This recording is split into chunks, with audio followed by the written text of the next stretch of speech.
Myrtle. Oh, hello. Mrs. Buchanan. How are you? Oh, despite everything, feeling very sad about poor old Willard. Yes, I know. Even you. That's amazing. Well, no, not really. Willard was a very, very loyal employee for Lord Manning for a long time. And I'm sure that his widow is suffering. Oh, Barbara's still in shock. She can't believe anything that's said about Willard embezzling. Well, in that case, I would think she probably didn't get a share of the profits. Do you think you could introduce me to her? I've never met her. That's her over there with the minister. Thank you. Excuse me, Barbara. Yes, Myrtle. This is Victoria Lord Buchanan. Of course, Mrs. Buchanan. Mrs. Buchanan. I recognize you from your portraits. I am so sorry for your loss. I really am. Well, that's very generous of you, seeing that you believe my Willard stole so much money from you. But you'll find out it just wasn't so. He was a good man. Until he met that Barbara. Barbara, let's go in the next room and get you a cup of tea.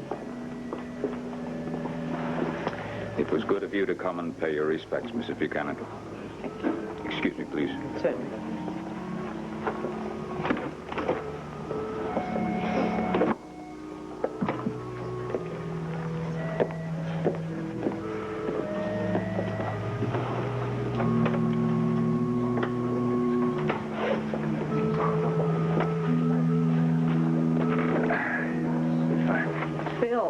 Thank heavens you're here. Yeah, you got me in a lot of hot water with Ed with that phone call. I was worried about you. Yeah, well, maybe I was wrong, but I did manage to buy something from this guy with his fingerprints all over, so Ed might be able to get a search warrant. You can't get one now? No, he's got nothing to go on but my hunch, and... Well, you're right. That's not enough to go on. I know, but there's something else gnawing at me in the back of my head, and I just can't quite put my finger on it.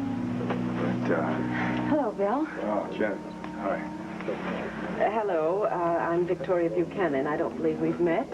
Jasmine Green. I'm very pleased to meet you, Mrs. Buchanan. I've heard so much about you. Thank you.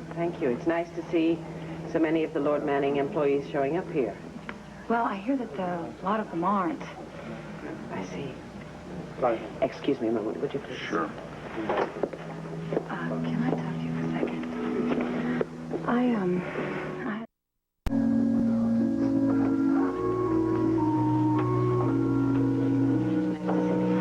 Hello, Vicki. Mark, hello. They haven't had the service yet, have they? No, but I think it's going to begin shortly. I was tied up. I was hoping I wouldn't miss it. Don't seem to be too many Lord Manning employees here. No, there aren't. How's Mrs. Morse holding up? Well, she's all right 1 minute, and then she breaks down. But she does keep insisting that Willard never took any money. I wish he hadn't. Well, I perhaps should pay my condolences.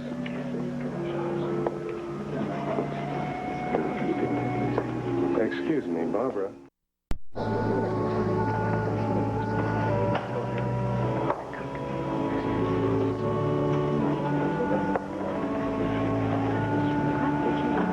Mrs. Buchanan? Well? Velma, hello. You look surprised to see me, but I couldn't stay away. I loved him very much. Yes, I understand. It's just an awkward situation, that's all. You! Here we go. How dare you show up here? You're Willard's wife. I'm his widow now, thanks to you. To me? If he did take all that money, and I still don't believe it, it was due to your influence. That's not true.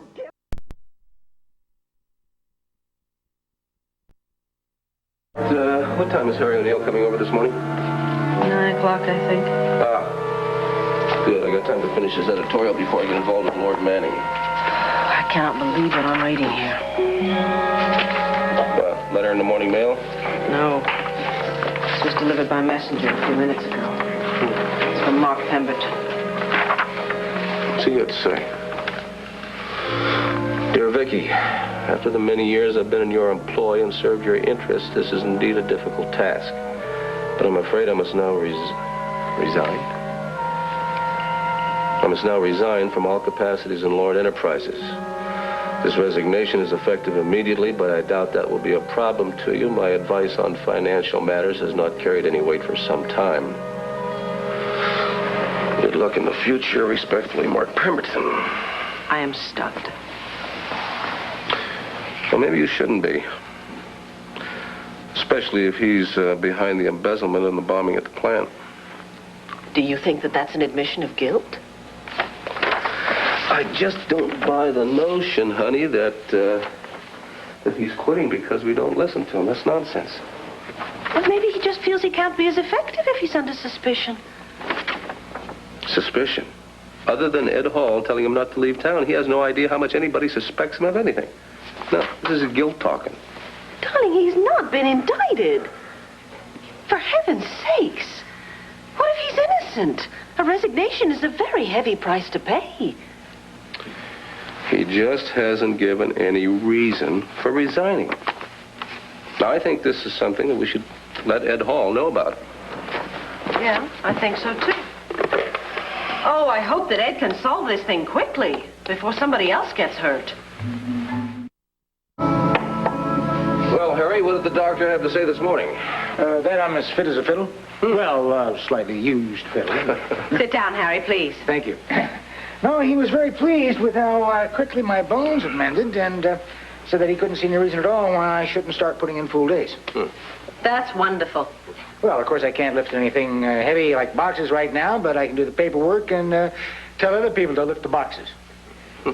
It's especially good that you can come back to work full-time now, because I'm afraid more responsibility is going to fall on your shoulders. Mark Pemberton has resigned. He resigned? How come? We're not really sure. Well, I think it's because of the suspicion that's being leveled at him. Yes. What suspicion? Now, I know that Captain Hall asked him to stay in town, but I thought that was more or less routine. Is it more than that? Harry, I think he's a suspect because of his position in the company. And because of his position, he does have the means whereby to embezzle. But he is by no means the only person that Ed Hall is considering as a suspect. I just think he's hurt that he's being considered at all. At any rate, he's left us. That's interesting, yes. I've never cared for the man, but I never thought he was a thief either. Neither do I, and I'm quite sure that we will find he is completely innocent. I hope so. Well, shall we get on about our business? Oh, by all means.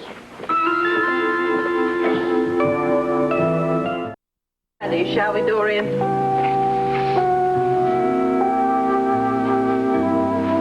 Oh, Vicky. I'm sorry. I should have warned you. This is the study?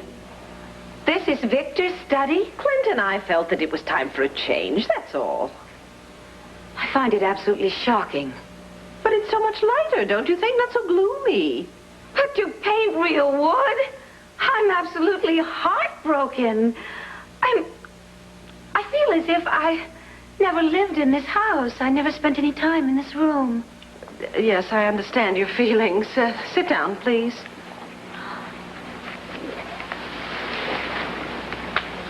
You wanted to talk about Larry? Yes. If I could just get my mind on something else besides your new decor. Please try. Very well. As you know, Vicky, in the past, I have opposed Larry's appointment as chief of staff. I remember that. Yes, well, you'll be happy to know that I have changed my mind. I am going to support his nomination. Dorian, it's my turn to be stunned. What brought this on? I just decided that, well, old grudges have just run out. That's all. They're old and they should be buried. And my feud with Larry has run out of steam. I absolutely am convinced that he's going to make a marvelous administrator and fundraiser. Oh, he will. He certainly will. I'm so delighted to hear you say this. Does he know? Yes, I talked to him this morning. So let's just hope that Laurel Chapin can stay out of the newspapers and that Karen doesn't decide to return. Barring those two circumstances, well, his appointment should be easily confirmed. There might be one dissenting vote, you know. Dorothy McDonald called me the other day, made a fuss. Don't worry about her. I've convinced her to drop her opposition. How generous of you. Dorian, I'm proud of you. Yeah, I got it. Okay, yeah. Well, there's one more, right? Member of the Save the Athenaeum Foundation, and they were driving by and saw these guys coming out of a demolition truck. Yeah, so they called us up at Dream Faces, and we came over here, lickety-split, to stop you, Asa Buchanan. Maxie, when did you start taking aggressive pills? All I know is this is just the wrong thing to do. And believe me, if you tear this place down, then God's going to do the same thing to you. I'm going to tell you something, honey. It'd be worth dying for if I knew Marco Dane here went ahead of me. All right, now, you boys got your orders. Start setting those explosives. Everybody here is on double overtime. All right. Find another cause. Oh, and honey, I want to tell you something. Why don't you start looking for a new record producer?